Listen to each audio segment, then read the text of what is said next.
ইসলামাবাদ ক্রীড়া পরিষদের আয়োজনে প্রীতি ফুটবল ম্যাচ অনুষ্ঠিত হয়েছে। প্রধান অতিথি হিসেবে উপস্থিত ছিলেন অ্যাডভোকেট শাহেদ আহমদ। বিস্তারিত ডেস্ক রিপোর্টে।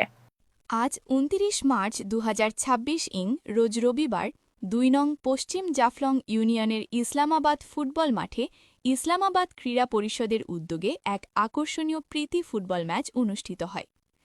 উক্ত খেলায় অংশগ্রহণ করে ইসলামাবাদ ক্রীড়া পরিষদ ফুটবল দল বনাম বিছনাকান্দি ইউনিয়ন ফুটবল দল। প্রতিদ্বন্দ্বিতাপূর্ণ এ ম্যাচে বিছনাকান্দি ইউনিয়ন ফুটবল দল ২-১ গোলে বিজয় লাভ করে। খেলায় সভাপতিত্ব করেন বিশিষ্ট মুরব্বী জনাব ইনচান আলী।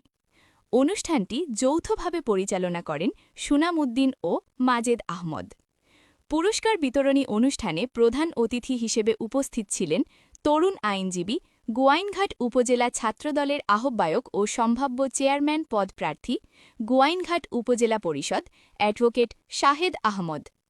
বিশেষ অতিথি হিসেবে উপস্থিত ছিলেন সুলতান মাহমুদ সহ মৎস্য বিষয়ক সম্পাদক, সিলেট জেলা যুবদল, জনাব আব্দুল কাদির, সদস্য ৩ নং ওয়ার্ড ২ নং পশ্চিম জাফলং ইউনিয়ন, সালাহুদ্দিন আল মামুন, সাবেক যুগ্ম আহ্বায়ক, গোয়াইনঘাট উপজেলা ছাত্রদল, ইয়াহিয়া কামাল, সাবেক যুগ্ম আহ্বায়ক, গোয়াইনঘাট উপজেলা ছাত্রদল, শামীম আহমদ, সদস্য, সিলেট জেলা তাঁতি দল, আজিম উদ্দিন, সম্ভাব্য চেয়ারম্যান পদপ্রার্থী, পশ্চিম জাফলং ইউনিয়ন পরিষদ ও পশ্চিম জাফলং ইউনিয়ন ছাত্র সংসদের সভাপতি ও প্রভাষক, পশ্চিম জাফলং উচ্চ বিদ্যালয় ও কলেজ, মোহাম্মদ জাবেদ ওমর, সভাপতি, ৪ নং ওয়ার্ড পশ্চিম জাফলং ইউনিয়ন স্বেচ্ছাসেবক দল, সুমন আহমদ, সাবেক সহ সাংগঠনিক সম্পাদক, পশ্চিম জাফলং ইউনিয়ন ছাত্রদল, জয়নাল আবেদিন, বিএনপি নেতা, গোয়াইনঘাট সদর ইউনিয়ন।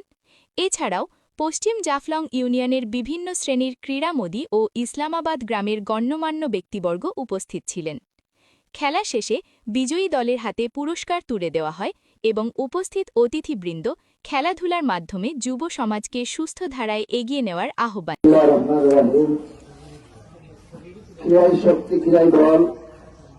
আজকের ইসলামাবাদ যুব সমাজ কর্তৃক আয়োজিত আজকের এই ফুটবল প্রীতি ম্যাচের টুর্নামেন্টের সম্মানিত সভাপতি, অত্র এলাকার বিশিষ্ট মুরব্বী, উপস্থিত আজকের সবার বিশেষ অতিথিবৃন্দ। আমি সবার নাম নিয়ে সময় নষ্ট করতে চাই না, কারণ মাগরিবের আযান খুবই সন্নিকটে। উপস্থিত উভয় দলের খেলোয়াড়বৃন্দ, ক্রীড়ামোদী দর্শকবৃন্দ, আসসালামু আলাইকুম। আমরা জানি যে ফুটবল আসলে আমরা যে উপভোগ করি এটা বিশ্বব্যাপী সবাই পরিচিত এবং খুব জনপ্রিয় খেলা। এই ফুটবল খেলা আমরা শুধু আনন্দ বা বিনোদন হিসেবে আমরা মনে করি। আসলে যারা খেলোয়াড়বৃন্দ রয়েছেন, যারা সবসময় ফুটবল খেলা বলেন বা ক্রিকেট, ভলিবল, বিশেষ করে ফুটবল, অনেক এনার্জির প্রয়োজন হয়, অনেক শক্তির প্রয়োজন হয়। আমরা মানসিকভাবে এবং শারীরিকভাবে আমাদের এই খেলাটা অত্যন্ত জরুরি। আপনারা দেখবেন যে প্রায় যারা বৃদ্ধ হয়ে গেছেন, প্রায় সময় ডাক্তার প্রেসক্রিপশন কি করে যে হাঁটতে হবে, এই মানে হাঁটাটা এটা ব্যায়াম। ফুটবল আমরা যারা খেলি আমাদের ভবিষ্যতে কিন্তু ওরা যখন বৃদ্ধ হয় কিন্তু ওনাদের বডি স্ট্রং হয়। তাই আমাদের বাঁচতে হলে বিনোদনের পাশাপাশি যে কোনো ধরনের খেলাধুলা আমাদের প্রয়োজন। আজকের এই উভয় দলের স্বাগতিক ইসলামাবাদ ফুটবল একাদশ এবং ১৩ নং বিছনাকান্দি ইউনিয়নের মধ্যকার জন্য এখানে বিজয়ী হয়েছেন আমার ইউনিয়ন ১৩ নং বিছনাকান্দি ইউনিয়নের খেলোয়াড়বৃন্দ। আমি আমার পক্ষ থেকে ধন্যবাদ জানাই। পাশাপাশি ইসলামাবাদ এমন একটি দল, আমরা সেই ছোটবেলা থেকে আমরা কিন্তু খেলাধুলা করে আসছি। ইসলামাবাদ টিমের যারা সিনিয়র নেতৃবৃন্দ রয়েছেন, ইসলামাবাদকে হারানো অনেক কঠিন। তার মানে ইসলামাবাদ ফুটবলদের আগের তুলনায় অনেকটা স্পিড কমে গেছে। এই স্পিডকে আমাদের আজকের এই পরাজয় থেকে আমাদেরকে শিক্ষা নিতে হবে। ভবিষ্যতে আমাদের যে স্পিডটা কিন্তু আরো বাড়িয়ে দিতে হবে। ভবিষ্যতে প্রত্যেকটা টুর্নামেন্টে যাতে স্বাস্থ্যের অধিকারী রয়েছে আমার, আপনাদের জন্য শুভকামনা রইল। আজকের এই ম্যাচের বিশেষ করে যারা আয়োজন করেছেন, ইসলামাবাদের আমার সিনিয়র নেতৃবৃন্দ, আমার আব্দুল মতিন ভাই, উনি সাবেক ফুটবলার, মিডফিল্ডারে খেলতেন, উনি খুব ভালো খেলতেন। আমার বন্ধুবর জামিল আহমদ, আমরা অনেক একসাথে খেলেছি এবং আজকে মাঝের সহ যারা রয়েছেন যুব সমাজের নেতৃবৃন্দ, সবসময় এ ধরনের প্রীতি ম্যাচ এবং টুর্নামেন্টের আয়োজন করলে কি হবে যে আমরা কিন্তু একদম বর্ডার এরিয়ার মানুষ, আমরা কিন্তু বিভিন্ন ক্ষেত্রে কিন্তু আমরা মাদক সহ বিভিন্নভাবে এই যে মোবাইলের অ্যাপস এর মাধ্যমে যে পাবজি থেকে শুরু করে বিভিন্ন গেমের প্রতি আমরা আসক্ত হয়ে যাই। আসক্ত হওয়ার কারণ যে সময় ফ্রি টাইম কিছু করার থাকে না। এই জন্য আমাদের যুব সমাজকে খেলাধুলার প্রতি সবসময় আগ্রহ প্রকাশ করতে হবে যে এই টাইম যেন তারা অন্যদিকে ব্যয় না করে খেলাধুলার প্রতি তারা সবসময় সময় দেয়। এজন্য আমাদের ইসলামাবাদ যে মাঠটি অত্যন্ত ঐতিহ্যবাহী মাঠ, অত্র এলাকার সবচেয়ে প্রাচীনতম একটি পুরাতন মাঠ। এই মাঠের যে অবস্থা, এই মাঠের সংস্কার প্রয়োজন। এই মাঠের চতুর্দিকে অনেক জায়গায় নিচে পানি জমে যায়, আমরা দেখেছি।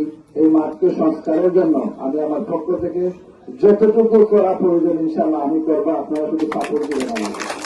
পাশাপাশি ভবিষ্যতে যাতে এই মাঠে গঞ্জামের মতো সবচেয়ে বড় একটি টুর্নামেন্ট আয়োজন করা হয়, আপনারা এলাকাবাসী এবং অত্র গ্রামের মুরব্বিয়ান, যুব সমাজ এবং ক্রিকেট ফুটবল ক্রীড়ার মধ্যে সকল দর্শকদের নিয়ে আপনারা বসবেন, আলোচনা করবেন।